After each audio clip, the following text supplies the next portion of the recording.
এই আমাকে একটা স্যান্ডউইচ আর একটা কফি জলদি।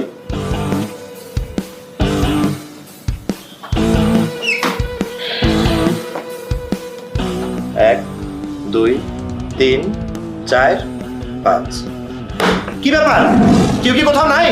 আমি একটা অর্ডার দিলাম, 10 সেকেন্ড পার হয়ে গেল। আমি একটা গোল্ডেন কাস্টমার, আমি একটা প্লাটিনাম কাস্টমার ম্যান। আমি টাকা দিয়ে দেখি রেস্টুরেন্টটা চলে, আমি মাসের 20 দিন এখানে খাই। কি ব্যাপার, আমার দিকে কেন নজর দেয় কেন? কই সবাই কোথায়, ব্যস্ত কিসে? এক্সকিউজ মি, কি খাবার অর্ডার দিয়েছেন?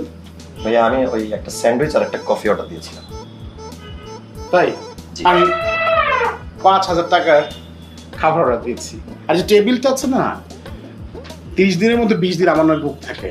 So, এখন আমাকে আপনি বলেন যে প্লাটিনাম কাস্টমারটা কে, ইউ অর মি? খাবারটা কার কাছে আগে আসা উচিত? বস অবশ্যই আপনার কাছে। এই বসকে আগে খাবারটা দিয়ে দেন। বস আমি ওয়েট করতেছি, আমাকে 1 ঘন্টা পরে দিলেও হবে, আমি ওয়েট করতে পারবো, সমস্যা নাই। So nice of you.